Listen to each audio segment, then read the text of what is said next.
Hello everyone, I'm Forrest McFreelava and this is Speedplay Netherlands number 6.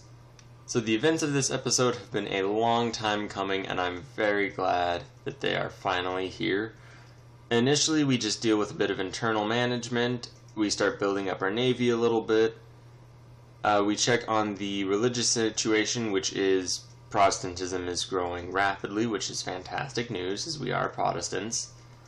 We have to deal with a bit of issues with our cabinet, and more than anything though, we don't have to worry about getting invaded. We can go and do something else in the world, which is fantastic and an entirely new experience. So we're going to go ahead and just begin colonizing the Caribbean. We don't quite have 3 ships, so we can't use the automatic exploration, but we'll get the 3rd ship ready and sent over, and it has to be a light ship, so it'll take a little while as we get that set up. Meanwhile, we're just getting a series of pretty good events and getting ready to go ahead and ship our forces over. We do also have to worry a bit about our vassal trying to get their independence. However, realistically, we have so many very powerful allies that I'm not too worried even if they do attempt an independence war. So what it stands at is we're probably going to just go ahead and take a military idea. We're going to go with plutocratic, as it offers a bunch of really pretty decent benefits and ultimately will give us 5% cheaper technology, which, since we have to get techs all throughout the game, that will save us a lot of points throughout. And with that done, we're going to go ahead and just go over to the colonies and begin setting up a Dutch colonial empire. We also get rid of our mercenaries and replace them with actual Dutch troops in an attempt to save a little bit of money without weakening our situation too much. And we go ahead and build up our forces. We go ahead and take the reform only to our navy and get the cheaper tech for that, as we're already pretty much caught up with military and we're going to be getting ideas for the near future. Since we're in such a good diplomatic situation, we can just focus on our colonies and we don't have to worry about keeping up with our military tech, at least not for a little while. And we can finally go ahead and placate our vassal enough that we can hopefully get them to royally marry us, and they will be loyal and no longer seek their independence, which is great news. We can just hurry up the process of integrating them. It will cost quite a bit of diplomatic points, which unfortunately is one of those that we need, but it isn't too much of a concern at the moment, as really we are finally in a period of smooth sailing.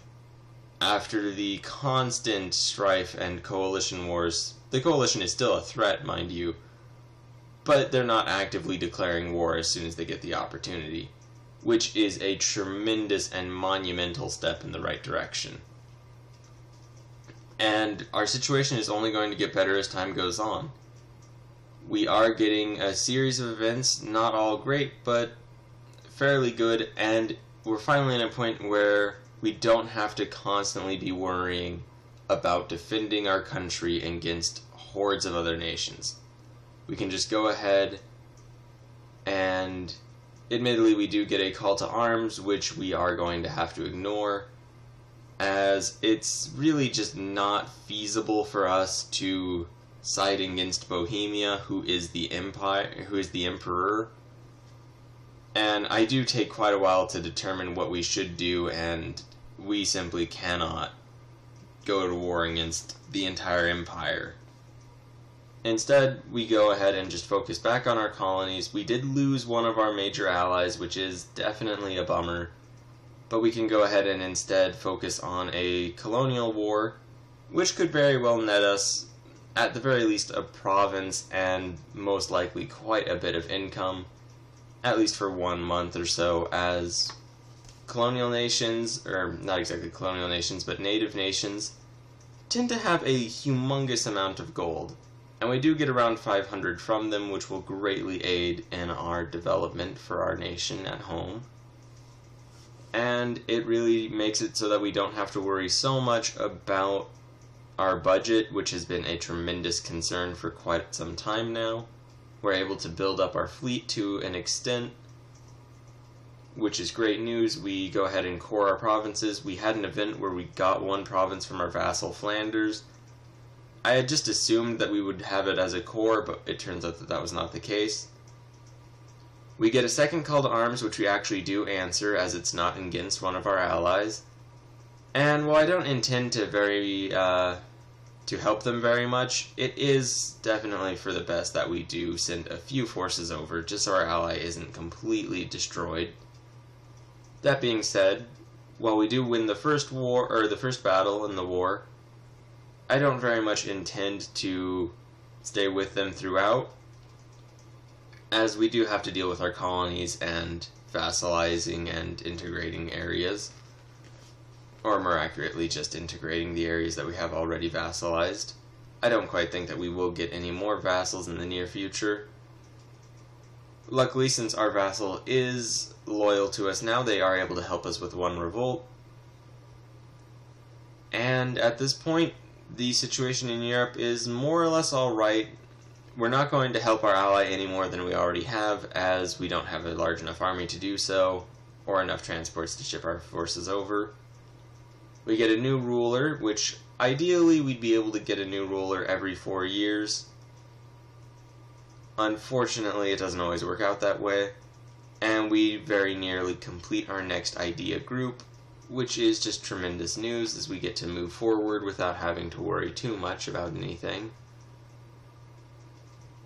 We go ahead and march our army over to declare war on another native country. I don't really want to take any of their lands as they're in the wrong colonial region, but it would be nice to get their money in order to further our development at home and make it so that we don't have to worry quite so much about our budget.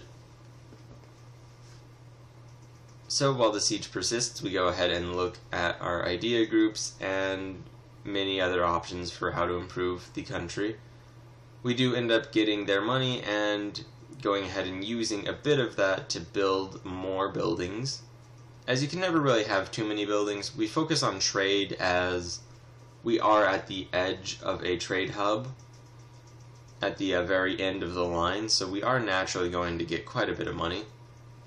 And it looks as though the Protestant League is doing fairly well. We go ahead and join that, simply because, quite frankly, I was hoping to get a map mode of who's in the league and ended up inadvertently joining it while attempting to select that. Admittedly, not the most noble of reasons to join a religious league dedicated to overthrowing an empire, but it gets it done. Meanwhile, we fight off native armies, and it looks as though there is a bit of a significant force, so we just avoid actually going inland too much and explore a little bit. Admittedly, this is something that should be left to our conquistadores, as they could find one of the 7 cities of gold. Instead, though, we attempt a battle, we fail it, move back to the coast, and just continue our colonization. We'll probably just wait occupying this one province until we can make peace. And there we go, that is, we did join the Protestant League, which was more or less inadvertent. But it's not at all a bad move. So while we go ahead and wait for this to resolve itself, we can't quite get peace just yet. We go ahead and try to fight a couple extra battles. We do win this time, although we still don't have enough force to actually invade the remaining hostile nation. We do finally manage to annex that country, and from here on out we're in a really good spot. We're nearly finished with integrating our vassal Flanders, and we don't really have to worry too much about the coalition, as quite a few of the members have left. Since most of them are Protestant, and when we joined the Protestant League, they no longer saw us as a threat. Which wasn't actually an intended goal, but it is a fantastic inadvertent bonus. And we go ahead and declare war on the English in order to seize one of Flanders' cores. Meanwhile, we just occupy all of their land in Cuba, as there's really no reason not to, and maybe we will be able to get a little bit of that land. Now, unfortunately, it appears as though we waited quite a while, and since there aren't any sieges that have to go on for most of the New World, it's just going to be a back and forth. We do end up integrating our vassal before the war is completed, so we will have to core the province if we do manage to get it. As it stands, though, we do continue our colonization. We have to fight off the Portuguese in South America, although we do win the first battle, and we go ahead and block their army in. We do win the battle, which is great news, since our fleet was in combat. If we had lost, we would have lost our army. Luckily, that did not occur, and we can go ahead and de-siege the French colonial holdings in South America, and just win a few scattered battles in the process. Meanwhile, though, there are more threats. We go ahead and attack again. We nearly win the battle, but they're reinforced, forcing us to fall back. I attempt to see what we could get for peace with the British, but it doesn't quite seem like there's anything amazing at the moment. And I attempt to get Denmark on our side for later conflicts, but they don't want to ally us at the moment. What we could probably do is just get one province. We do go ahead and do that, and we go ahead and begin coring the province. We also got one colonial area, which just goes directly to our colonial nation, which unfortunately is just the Dutch West Indies, as I had a bit of a difficulty and accidentally just selected accept instead of picking the name for the nation. At any rate, we go ahead, we get a decision or a mission to colonize into Canada, and we go ahead and send our forces over there just to preempt that. And we did lose most of our allies except for the French just through a series of diplomatic issues throughout. But with the coalition gone, we don't need to have our series of strong allies anymore. We are in a position to make new alliances, not based off of an urgent need to stay alive, but based off of what our long-term goals will be. In the near future, though, it's just going to be colonizing, so hopefully we can find an ally with a strong navy. At any rate, thank you very much for watching. Please like, subscribe, and share this with a friend.